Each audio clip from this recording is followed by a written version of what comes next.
നമുക്ക് ചോറിന് കറികളൊന്നും ഇല്ലെങ്കിൽ പെട്ടെന്ന് ഉണ്ടാക്കിയെടുക്കാൻ പറ്റുന്ന ഒരു ചമ്മന്തി, നല്ല ടേസ്റ്റിൽ കഴിക്കാൻ പറ്റുന്ന ഒരു ചമ്മന്തി ഉണ്ടാക്കിയാലോ? അപ്പോൾ വരൂ നോക്കാം. അപ്പോൾ വെളിച്ചെണ്ണ ഒഴിച്ചു കൊടുക്കുന്നുണ്ട്. വെളിച്ചെണ്ണയിലാണ് നമ്മൾ ഉണ്ടാക്കുന്നത്. ഒരു 2 സ്പൂൺ വെളിച്ചെണ്ണ. അതിലേക്ക് ഇതേ വെളുത്തുള്ളിയാണ് കേട്ടോ ഇടുന്നത്. വെളുത്തുള്ളി ഒന്ന് മൂത്ത് വരട്ടെ. പിന്നെ ഇതേ മുളകും പുളി ഇട്ട് കൊടുക്കാം കേട്ടോ.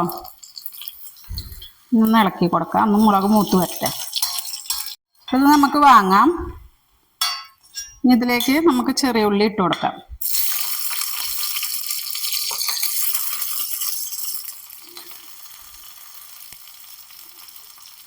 ഇത് ഇത്ര മതി കേട്ടോ. ലേശം കറിവേപ്പിലയും കൂടി ഇട്ട് കൊടുക്കാം. ഇനി തീ ഓഫാക്കാം.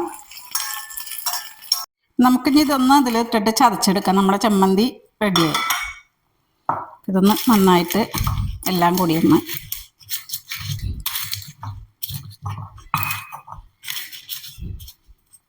ഉപ്പും കൂടി ഇട്ട് കൊടുക്കാം കേട്ടോ. അപ്പോൾ നമുക്ക് പെട്ടെന്ന് ചതഞ്ഞ് കിട്ടും.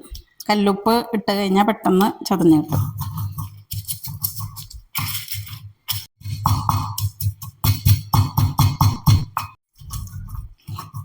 അപ്പം നമുക്ക് ഉള്ളിയും കൂടി ഇട്ട് കൊടുത്തിട്ടുണ്ട് കേട്ടോ. അതും കൂടി ഒന്ന് ജസ്റ്റ് ചതച്ചെടുക്കാം.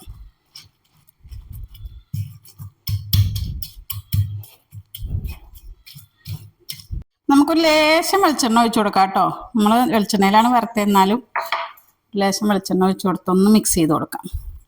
നമുക്കൊന്ന് കഴിച്ചു നോക്കിയാലോ? അപ്പോൾ അതേ നല്ല സൂപ്പർ ടേസ്റ്റ് ആട്ടോ. വേറെ ഒന്നും വേണ്ട നമുക്ക് ചോറിന്.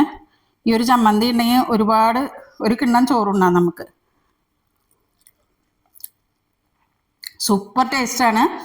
അപ്പോൾ പെട്ടെന്ന് ഉണ്ടാക്കി കൊടുക്കാൻ പറ്റുന്നൊരു ചമ്മന്തിയാണത്. അടിപൊളി.